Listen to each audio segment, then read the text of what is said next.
Hi everyone, welcome back to the meeting. So there were a lot of questions.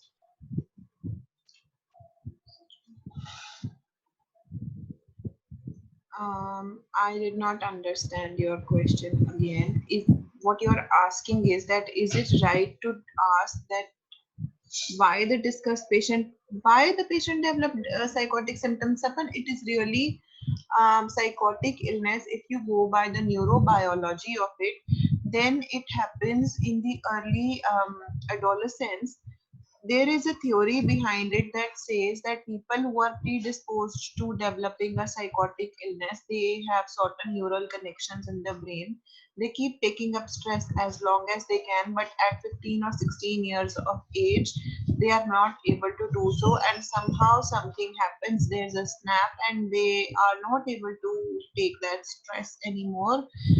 It is a very loose explanation of what I'm trying to say, but it is a biological phenomena which happens over a period of time. It's not something that happens like in an acute illness. For example, if you can understand, the difference in the case history today was that the onset was insidious. Nobody asked in the questions what is insidious. Insidious means कि पता ही नहीं चला onset of disorder कब हुआ है, like you did not get to know. So gradual onset is, at least you can pinpoint that at least from this age onwards the patient categorically clearly develops psychotic symptoms. But in case of schizophrenia, at least in this patient, we were not able to pinpoint when exactly symptoms started, because when the symptoms start, they do not right away start with hallucinations and delusions. They sort of start with the fact that the person starts having delusions. Just the person starts having odd behavior, social withdrawal.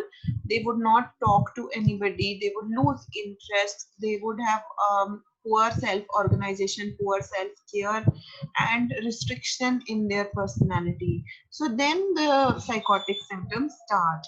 Okay, yes, that's what I'm trying to say, Sapan, that they start showing symptoms. They are subtle signs and symptoms that they start with.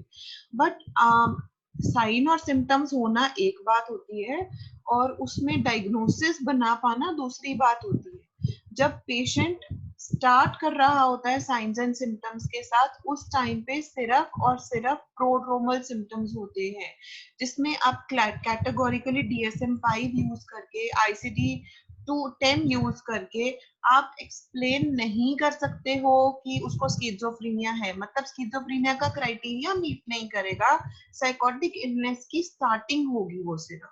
Okay, okay, because we are dealing with a wide variety of people, and they have different levels of understanding. I'm going to take up mostly basic questions in this presentation because I understand that it's a tough and interesting topic. Everybody wants to ask so many things. Okay, so mostly answers will be case related, but I will also be sharing a presentation that I have made on, in which I will try and explain a lot of terms. uh, Aman, in this patient, we were not able to elicit the hallucinations, which is why we did not mention it. But the patient did express hallucinatory behavior. मतलब जो self muttering, self talking behavior था, that was related to hallucinations to which the patient was responding. But generally, when the patients are actively psychotic, they may or may not tell you clearly what hallucination they are facing. What causes schizophrenia? A lot of biological, neurochemical changes, environmental changes give rise to that. I suggest, Satakshi, you start reading synopsis of psychiatry or Oxford textbook of psychiatry to know what leads to schizophrenia. Prabhu, yes, elementary hallucinations I'll cover in the PPT. Catatonic behavior, Satakshi, is a typical behavior which occurs in severe forms of schizophrenia. Earlier, it used to be a form of schizophrenia only. Now, it is experienced as a symptom of schizophrenia. Okay, I'll tell you a case that we saw. There was a patient that who had come to our clinic, and he had not been eating anything, not been drinking anything for a very, very long time. And he would, for a long time, I mean 2, 3 days, and he was very still, very, very stiff, and he would not move an eye. So there is a proper testing that we do for catatonic behavior. The mental status examination is completely different. So there are a lot of signs that we are able to elicit in that: hand, and rigidity, negativism, fluidity, if it is present or not. I don't want to go into the details, but I'll tell you what we did with that patient. So we took a pin and we tried to poke, tell the patient कि अच्छा अपनी tongue बाहर निकालो, pin चुभाना है. So if you ask this question to a normal person, they will not bring out their tongue and they will not let you prick their tongue because of they'll be afraid of pain. But the catatonic patient may comply with your with whatever you have asked. So then if you try to mold there's a term that is called baxi flexibility. Like you pick up their arm and you leave it there, and they will leave the arm there for a very, very long period of time, 1 hour, 2 hours, 3 hours. Suddenly they will walk into a room and they'll keep standing there. So that is catatonic behavior. It is generally treated with the help of medication. There is a brilliant response to a particular drug that's called clonazepam sometimes, and then the moment you give that drug, within an hour the patient starts speaking, and it's almost like magic. So family members get really happy कि हम जिस condition में लाए थे उससे magic हो गया और change हो गया. So that is catatonia. That is one pathognomic sign of severe form of schizophrenia. Other forms of schizophrenia is a very, very detailed thing. I'll not be going into detail. Second person hallucination, I'll be going there, Param. And epidemiology का मतलब होता है कि mail में ज्यादा है, female में ज्यादा है, ओवरऑल कितने परसेंटेज केसेस हैं, कहाँ पर केसेस ज्यादा होते हैं, उनका प्रोग्नोसिस कैसा होता है. So basically the statistics involving the prevalence incidence is called epidemiology. Okay, wandering behavior and muttering का मतलब, वॉन्डरिंग तो फिजिकली वॉन्डरिंग हो गया ना, इधर उधर चले जाना कहीं पर भी. मटरिंग हो गया मुंह से बड़बड़ाना कुछ. Okay, up to what distance can we make out? I did not understand this question. What distance can we make an auditory hallucination to occur? मतलब ये अगर तो आपके सेंसेस के realm या सेंसेस के एरिया के विद इन है, फिर तो ऑडिटरी हेलुसिनेशन होगा. अगर उसके बहुत दूर है, फिर उसको एक्स्ट्रा कैंपाइन हेलुसिनेशन बोलेंगे ना. Catatonic stupor is paused body movement. Blinking of eye may or may not happen. Generally, we see no blinking of eyelids, or blinking is very less frequent. Schizophrenia patient Vitasta, yes, that is a clinical entity. When a patient of schizophrenia starts to recover, they generally become insightful or aware of the fact that they did have schizophrenia or psychosis, and eventually get depressive symptoms. So I had this patient. Uh, he was a young man, roughly 31 years old when I met him, when I saw him in the clinic. At that point of time, he clearly had auditory hallucinations and delusions of persecution. Interestingly, he was a married man. He had 2 kids. He had his sister. His sister had brought him to the clinic and got him admitted. And he was, before he got ill, he was functioning very well in a software company. So when we started him on medication, he started improving. When he started improving, he started realizing what all he had done and how badly he had behaved. When the patients go back and reflect on their behavior, they actually feel very sad that they lost 3 to 4 months of their lives in which they troubled their family members. They did not earn anything. They were a burden on them, and they were embarrassed by their behavior. So once that complete insight comes back, it is generally called post-psychotic depression that occurs in patients. Okay, which type of treatment? Generally antipsychotic medication is given to treatment.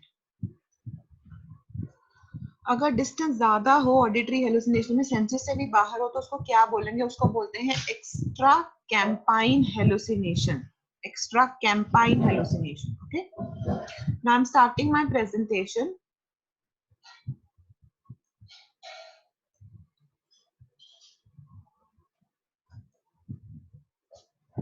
सबसे पहले elementary hallucination discuss कर लेते हैं. A lot of people were asking.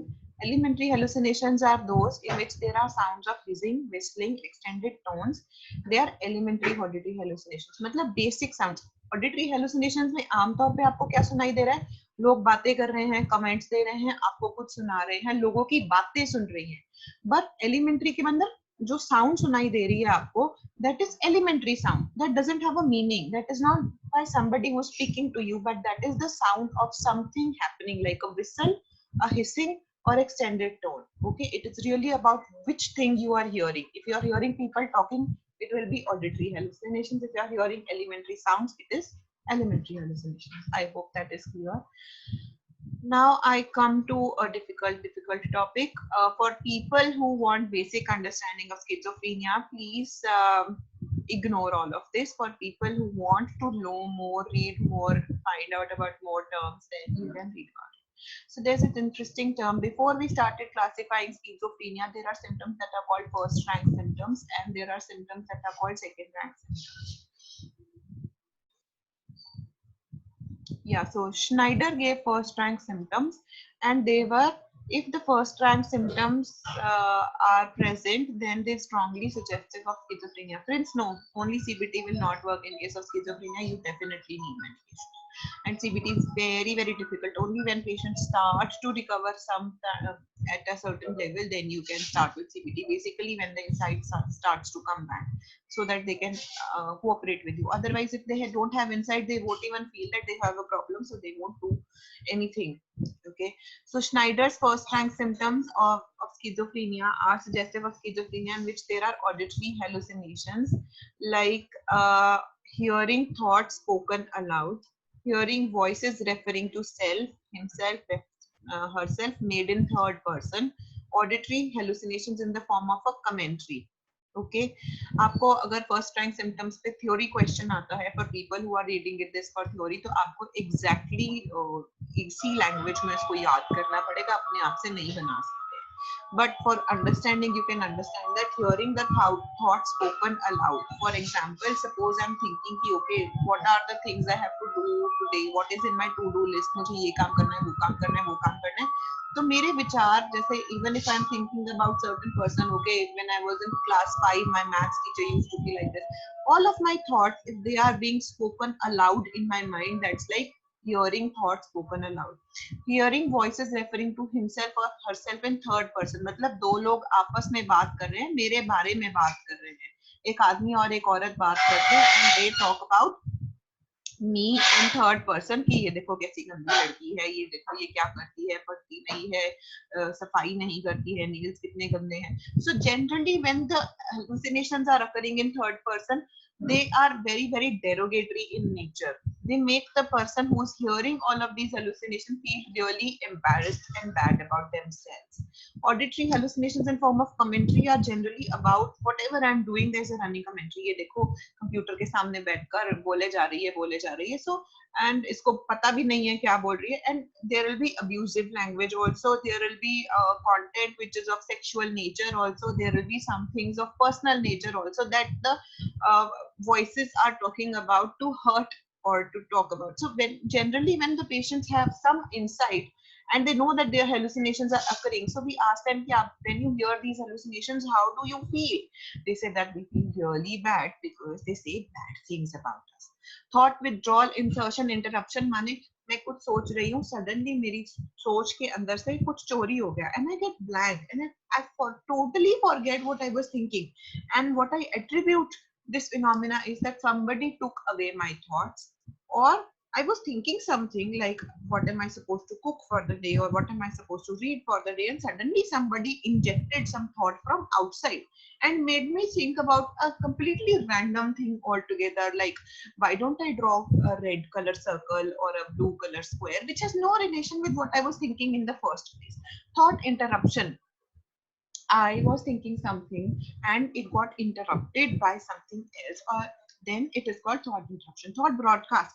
Patients typically say that whatever I am thinking, other people know. So I tell you real example. This patient who was sitting in the clinic with me, I asked him what is happening. Do you think people are getting to know what you are thinking. He said, हाँ हाँ उनको पता लग रहा है, मैं जो भी सोच रहा हूँ ना उनको पता लग रहा है. सर अगर उनको पता लग रहा है तो आपको कैसे पता कि उनको पता लग रहा है?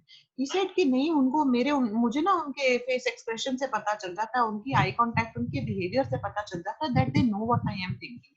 So when they were smiling amongst themselves, they were thinking about the thought I was thinking in my mind, while there is no clear explanation as to how thought came out of my mind and went into them.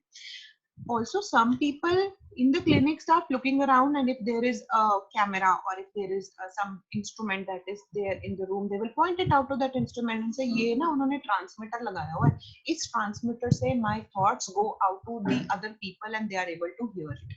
Somatic hallucinations, I explained last time that soma is related to body, so any hallucinations that you feel within the body. Delusional perception again is perceiving something that is of delusional quality. Feelings or actions experienced as made or influenced by external agent. किसी और ने मुझे कराया, मैंने नहीं किया, मेरी खुद की ये doing नहीं है.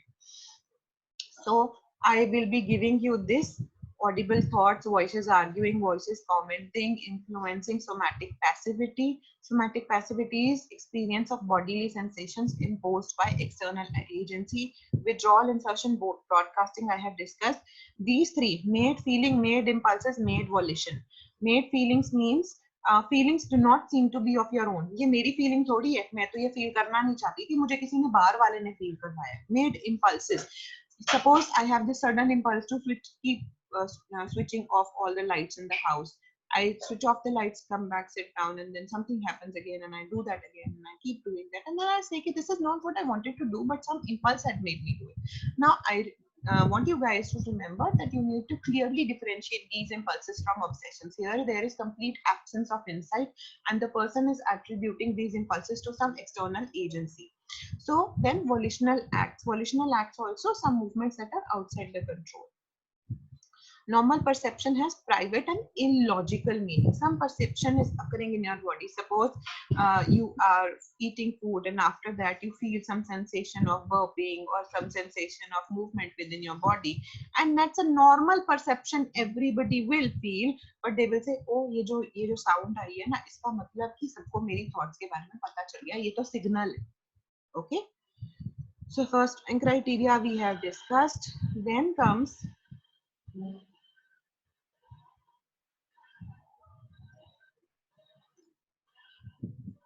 second rank symptoms. So there are some symptoms that are called first rank, then there are some symptoms that are called second rank. अब ये जो फर्स्ट रैंक और सेकंड रैंक है ना, ये पर्टिकुलरली श्नाइडर के तरफ से हम बता रहे हैं. स्किज़ोफ्रेनिया को आइडेंटिफाई करने के लिए बहुत लोगों ने बहुत सारी एक्सप्लेनेशंस एंड डिस्क्रिप्शंस दी थी. श्नाइडर ने कुछ दिया था, ब्यूलर ने कुछ दिया था, और DSM-5 and ICD-10 and ICD-11 कुछ कहती है. So today in the modern day world, when we will be diagnosing, we will be using all of the diagnostic criteria using DSM-5.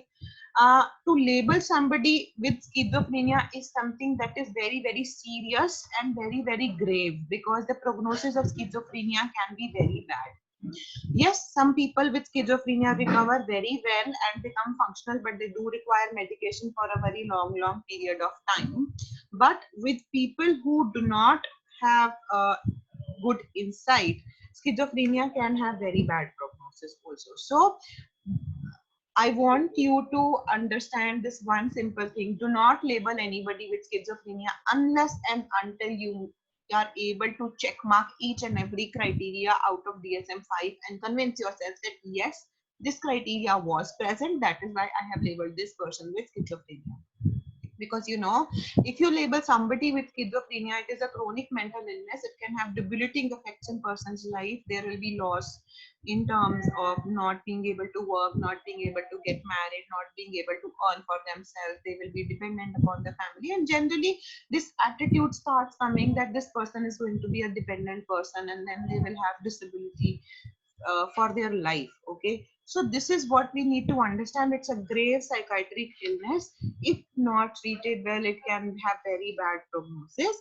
But I'm talking about when the disorder was discovered. At that point of time, Schneider and Loller had given criteria, so I'm talking about those. So second rank symptoms are other disorders of perception, sudden delusional ideas. मतलब बैठे बैठे एकदम से चमका दिमाग में कि अरे ये जो अभी लाइट चली है ना, इसका कुछ मतलब है. Perplexity is generally associated with general sense of confusion and restlessness. Depressive and euphoric moods, मतलब lability of moods can be there. So if person has psychotic disorder, ऐसा नहीं सोचना है कि उसको mood symptoms नहीं होंगे. Mood symptoms can occur a part and parcel of schizophrenia. There can be feeling of emotional impoverishment. Emotional impoverishment और कौन सा word use करेंगे इसके लिए? लगेगा जैसे apathy है. Apathy मतलब apathy, there is no feeling or there is no affect. Okay. Pathological findings, Amola, there are generally no pathological findings. You really have to talk about the hallucinations and the delusions that are pathognomonic signs. So if you're talking about any objective findings in terms of blood tests or in terms of MRI or in terms of any kind of blood analysis, that is not present. It is a very, very clinical diagnosis, objectively made with the help of using manuals such as DSM-5 and ICD-10. Perplexity means confusion, Prabhu. General sense of confusion, that you are not able to make sense of anything and you feel very confused and very, very restless. Treatment, with treatment, a lot of patients can live a very comfortable, functional life. I have a couple of patients right now who recovered completely, took medication for a long period of time, developed depression later on, but then again improved after taking antidepressants and did very well, married with children. So it's really not necessary to sign off a patient with depression or psychosis or schizophrenia and with any chronic mental illness for that matter. Don't be too judgmental, give them time. It's a longitudinal illness. It's not something you can diagnose over a cross-sectional period of time. Some patients do recover really well and a family history is very, very important. अच्छा, कुछ चीजें मुझे लगती हैं you should all know what that is. Positive, if they have insight, do we still call it hallucination? Bisman, I'll come to that. Positive and negative symptoms. Positive symptoms में कौन से हैं जो extra बाहर से कोई symptoms patient को feel हो रहे हैं, जैसे hallucinations, delusions, bizarre behavior like clicking or odd behavior like collecting newspapers, not allowing anybody to come in. Formal thought disorder. I hope you guys are able to reflect back on the time when we talked about FTDs, formal thought disorders, in form of loosening, derailment, flight of ideas, neologisms. Neologisms means making up new words. So those kind of things, if they are present, that's called positive symptoms. Then they have negative symptoms. Affective flattening, मतलब आप patient से बात करोगे, हमने बात किया था MSc में, जब हम affect judge करते हैं, then we give them a positive stimulus and a negative stimulus during the interview. So if the patient has schizophrenia and has second rank symptoms, then we will try to crack a joke with them and they will not respond to anything. We will try to talk about a sad thing, they will not respond to anything. That means they have constricted or restricted affect. Alogia, मतलब they बोलेंगे ही नहीं कुछ. Avolition, apathy, they will not want to do anything, they will not feel anything. And attention deficit, that means they will not pay attention to what you are saying. So they will it will feel as if the person is in its own shell, does not want to respond, talk, do anything. पता नहीं अपने मन में क्या सोचे जा रहा है. और नेगेटिव सिम्टम्स अगर बहुत ज्यादा बढ़ जाते हैं तो वो कैटाटोनिया को गिव राइज कर देते हैं. तो या ब्लूलर का क्राइटेरिया है. ब्लूलर में ऑटिज्म ब्लूलर ने स्किज़ोफ्रेनिया के लिए यूज किया था, पर अब ऑटिज्म की डेफिनेशन बिल्कुल चेंज हो चुकी है. So I request you guys to understand this autism as a term in Bleuler's criteria only, but when we talk about autism in detail, we will have a lot of things to talk about. So basically, autism का मतलब इन्होंने यहाँ पर ये लिया है, the ability of withdrawing from reality and going into shell. associations में हम लोग formal thought disorder की ही बात कर रहे हैं, जैसे loosening of thoughts, derailment, flight of ideas. Yes, there is a chance of relapse and recovery patients. A lot of patients do go into relapses and then become better again. So they can have episodicity also, despite this being a chronic illness. Affect, we've talked about affect, that they have feelings that to be split off or exhibit inappropriate to the situation at hand. Suppose you're talking about something sad and they might start laughing, which is inappropriate. Ambivalence is an important phenomena in which they have contradictory feelings and attitudes that tend to occupy a patient, sometimes to the point of immobility. मतलब अगर वो एक जगह पे खड़े हैं तो वो ये डिसाइड नहीं कर पा रहे कि दरवाजे के अंदर जाना है कि दरवाजे के बाहर रहना है, वो थॉट उनके लिए इतना ज्यादा difficult है, this decision of walking out the door or standing within the house, that they will for hours keep standing at the edge of the door, not being able to decide what they want to do when they do they want to step out or do they want to step into the house. That ambivalence can lead to negativism and again can lead to catatonia. Okay, so now I come to the favorite question that everybody's been asking: what is hallucination and what is pseudo hallucination? So basically, अगर आप किसी चीज को अपने senses में feel करेंगे and you will feel that I can hear something in my ears, then it is hallucinations. But if I ask you, you are hearing something, but where is it you are hearing? The person says कि मेरे मन में आवाज आती है, मेरे अंतर मन में आती है, मेरे अंतर ध्यान में आती है, then it is pseudo hallucination. So experience of hallucination, if it is concrete and tangible or in the ears, then it is hallucination. But if it is in the inner eye, then it is pseudo hallucination. Pictorial और subjective, मतलब fantasy को भी differentiate करना जरूरी होता है ऐसे, क्योंकि इसके अंदर क्या होता है कि पिक्चर्स या सब्जेक्टिवली हम अपनी फैंटेसी बना चुके होते हैं कि मुझे शायद ऐसी आवाजें सुनती थी, उसमें आप इमेजिनेशन के साथ फैंटेसी में और बिल्ड अप ऑन करते जाते हैं आवाजों को के ऊपर. Where is the location for hallucination? The location is outer objective space. Outer objective space मतलब मेरी बॉडी में कहीं नहीं, मैंने नहीं बनाया. I haven't made these hallucinations. Somebody else is creating these thoughts, these comments, these commentary, these third person hallucinations and saying them. Pseudo hallucination occurs in inner subjective space. Inner subjective space माने मेरे अंतर मन में, अंतर ध्यान में. Fantasy is also inner. Definition: there is definite clear outline and definite clear sounds. सही, बिल्कुल सही पता चल रहा है, उतना साफ सुनाई दे रहा है जितना साफ आपको एग्जामिनर की आवाज सुनाई दे रही है. You are able to hear that it is a male speaking in clear tone. This is the and a female chatting with the male. And pseudo hallucination, although is also definite, but again the main difference is that it is in inner subjective space. Fantasy is also indefinite. When we talk about vividness, then it is hallucination is vivid, very fresh, very full, very bright. You are clearly able to pinpoint. Pseudo hallucination is also the same, but then what is the difference?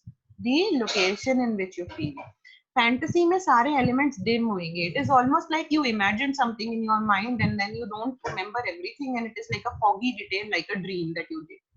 Constancy: every time you talk about hallucination, the patient will say, yes, that male and female were talking about me. They were using these abuses. Pseudo hallucination may also say that. Fantasy is evanescent. Evanescent मतलब temporary. Temporary मतलब कि आया दिमाग में और चला गया. पहले कुछ आया फिर बाद में कुछ आया. Independence from volition, मतलब hallucination ऐसा नहीं है that you can shrug it off. You decided today that I will not feel hallucinations. I don't want to listen to the auditory hallucinations and they will stop. They won't stop. They will occur without your will. They cannot be dismissed. For pseudo hallucination also, they cannot be dismissed. But fantasy, of course, because it is your own creation, because you have sat down and imagined what I am going to hear, what did the person say, what did the person not say. So it is a voluntary creation and can be stopped. Existence is independent of the observer. Again, as I said, that existence is independent of the observer. माने जो हमें feel हो रहा है, that you don't have a control over it, you don't have a say over it. And same for pseudo hallucinations. And it also, in terms of fantasy, it also depends on the observer. Insight is of course absent in hallucination. So Bisman, that answers your question. Hallucinations में insight absent होती है generally.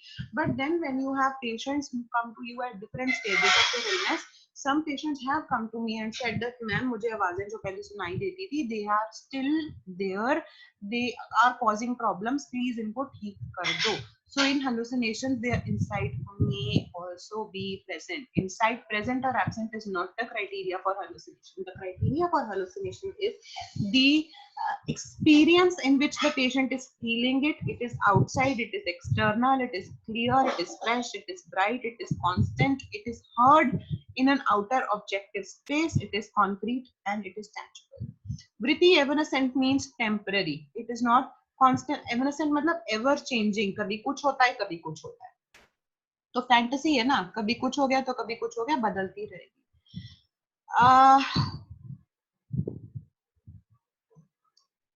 No, it is not the inner self that gave rise to pseudo hallucinations.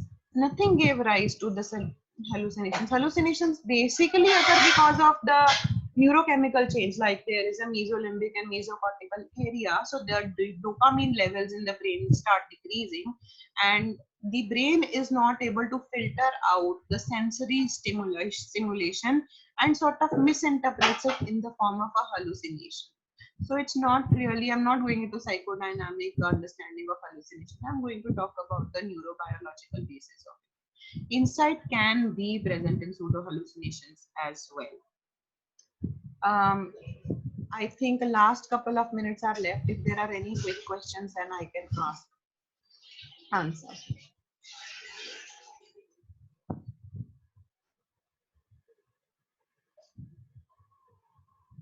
So the comments which they are hearing are not what they feel. I mean, auditory hallucination, I'm talking about what they are hearing.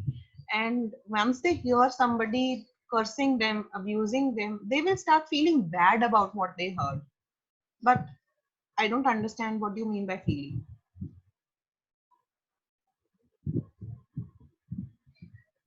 So if a patient is diagnosed with depression and depression is cured, insomnia is just left, then you can take medication for the sleep disorders. Affective schizophreniform and delusional disorders. Quickly, what I can say is that schizoaffective के अंदर schizophrenia वाले symptoms भी होते हैं, affective symptoms भी होते हैं. Affective मतलब mood symptoms मतलब there can be mania, there can be depression, there can be both of them, and they occur simultaneously. Delusional disorders, I think I did discuss one persistent delusional disorder last time when we talked about erotomania or Guillain-Barré's disease, when I talked about that lady who really had this delusion that this young man was in love with her and it was not actually true. So some people can have only delusions in their psychopathology and no hallucination. So they are diagnosed under delusional disorder. Schizophreniform is a little difficult. I suggest Pooja, before I start explaining it, why don't you give it a try and read it from synopsis. If you're still not clear about it, you can message me. Yes, in second person they talk to the client. Any other questions?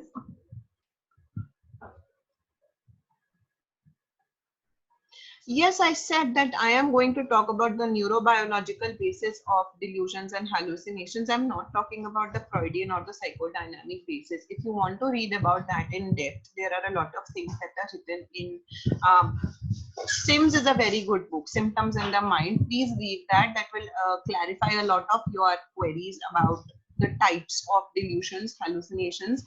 Underlying basis can also be covered in books like Comprehensive Textbook of Psychiatry.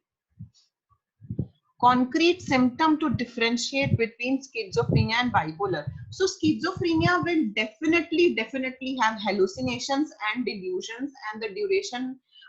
What you can do is you can actually open DSM-5 or type on the browser and read about the diagnostic criteria for schizophrenia in DSM-5 and diagnostic criteria for DSM-5 for bipolar. So what happens is schizophrenia will definitely have hallucinations and delusions and disorganized behavior, disorganized speech, and formal thought disorder. But bipolar disorder will clearly have episodes of depression and mania, like we discussed last time. Depression hoga to there'll be sadness, there'll be flattening of effect, and by mania hoga to there'll be over talkativeness. Okay, so they are two very different terms. More will be cleared if you refer to a book. Psychomotor activity can be decreased or increased in any disorder. It is not a pathognomic sign that psychomotor activity has to be decreased in a particular patient. In this particular patient, it was increased because he was very perplexed. He was very anxious. He was very restless. He had come to the clinic because he'd been brought to the clinic by his mother. He did not want to sit there. So he was restless that he had this energy कि मुझे यहाँ से बस उठ के भाग जाना है. So that's why his psychomotor activity was increased. Again, I would encourage you guys to not think of a particular symptom and label it with a disorder. It is only when all of the symptoms come together and meet a certain criteria that we are able to form a diagnosis. Don't label the patient before you do a proper examination. Yes, prenatal exam environment can be responsible. So what you are talking about, Satakshi, is really a very complicated term that is called epigenetics. There is a lot of study that is being going on that says that not only in your genetic material or in your chromosomes, but in the methyl groups that are attached to the chromosomes that are attached to the genetic material, some small changes go on in those methyl groups that lead to changes in the genetic representation, and that genetic representation eventually can be responsible for a lot of disorders, not just schizophrenia, but also depression, hypertension, diabetes, heart diseases, and so on. I think I have answered all of those questions. So second person hallucination is a homework to everybody now. I have explained it and I want you guys to read about it and discuss about it in the next thing. Anything else? Any last question? Any one last question? Okay, so guys, I think that is about it. We have discussed a lot about schizophrenia. So I think I'll be sharing this presentation. My word of encouragement to you is please open DSM-5 and read it. It will clarify a lot of your doubts on how to diagnose a patient. Okay, thank you very much for being such a good audience. A Beautiful Mind is, yes, a very good movie that is highly recommended. Thank you, Punya, for wonderful presentation. You clarified so many things. All right, guys, see you tomorrow. Have fun.